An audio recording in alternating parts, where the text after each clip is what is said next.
जम्मू कश्मीर के पहलगाम में आतंकी हमले के बाद सुरक्षा को लेकर सवाल लगातार उठ रहे हैं और इसी बीच झारखंड के गोड्डा से बीजेपी के सांसद निशिकांत दुबे को लेकर भी ये दावा किया जा रहा है कि उन्होंने हमले से 10 दिन पहले कड़ी सुरक्षा में शादी की 25वीं सालगिरह वहीं पहलगाम में मनाई थी और इसमें कई दलों के नेता शामिल भी हुए थे। सोशल मीडिया पर कई यूजर्स इस पर सवाल पूछ रहे हैं कि क्या सिर्फ वीआईपीओ के लिए सुरक्षा थी। कांग्रेस की नेता अलका लांबा ने भी एक्स पर इंडियन एक्सप्रेस की खबर शेयर करते हुए लिखा कि मोदी सरकार का मानना है कि पहलगाम में सुरक्षा में चूक हुई है।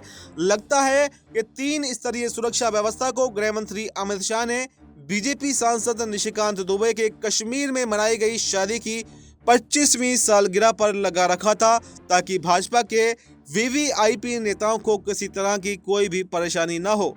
अखबार की खबर तो यही बता रही है।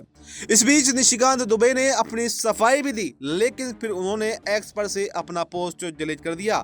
उन्होंने एक्स पर लिखा था कि जनता की जानकारी के लिए पहलगाम हादसे के समय कांग्रेस के महासचिव वेणुगोपाल के नेतृत्व में पीएसी की संसदीय कमेटी 19 अप्रैल से 23 अप्रैल तक गुलमर्ग और श्रीनगर में पूरी सुरक्षा के साथ भ्रमण कर रही थी। मैं भी पीएसी का सदस्य ही हूं। पहलगाम आतंकी हमले के बाद से निशिकांत दुबे लगातार बयान दे रहे हैं। उन्होंने गुरुवार को एक्स पर लिखा कि 56 इंच के चौड़े सीने के साथ माननीय प्रधानमंत्री मोदी जी को मैंने आज बिहार में शिव तांडव की मुद्रा में देखा है। अब पाकिस्तान के टुकड़े होकर रहेंगे। मानकर चलिए, अगर बलूचिस्तान तो अलग बनेगा ही बनेगा, सीमांत गांधी जी के सपनों का पख्तूनिस्तान भी बनेगा और सिंध तो मुहाजिर के कारण अलग है ही। पाकिस्तान इस बार नस्तो नाबूद होकर ही रहेगा, वो पूरा जो है बिखर जाएगा। निशिकांत दुबे ने 24 अप्रैल को लिखा कि अशहदु अन ला इलाहा इल्लल्लाहु वहदहु ला शरीका लहू व अशहदु अन्ना मुहम्मदन अब्दुहु व रसूलहू। आजकल मैं कलमा सीख रहा हूँ, पता नहीं कब इसकी ज़रूरत पड़ जाए। यानी जब से ये वक्फ का मामला सुप्रीम कोर्ट में उठाया गया, उसके बाद से लगातार यहाँ पर निशिकांत दुबे जो हैं मीडिया की सुर्खियाँ बने हुए हैं और लगातार तुष्टीकरण की राजनीति करने का काम कर रहे हैं।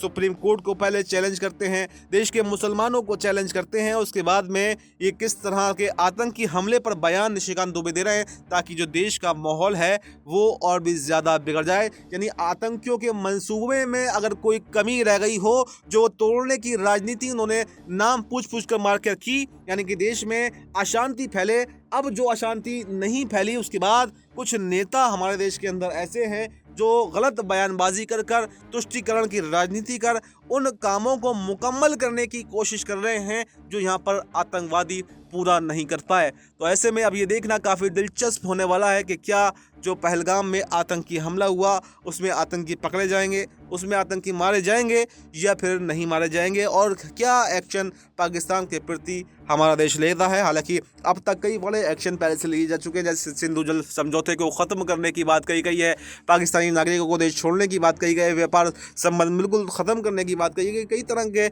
एक्शन जो हैं वो सरकार के द्वारा लिए गए हैं।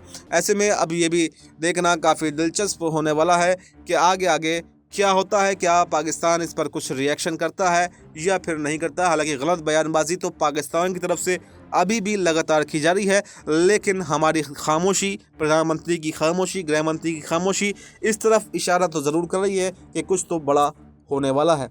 फिलहाल इस रिपोर्ट में इतना ही। इस पूरी रिपोर्ट पर आपको क्या कुछ कहना है, कमेंट बॉक्स में अपनी राय ज़रूर दें और हमें दीजिए इजाज़त। नमस्कार।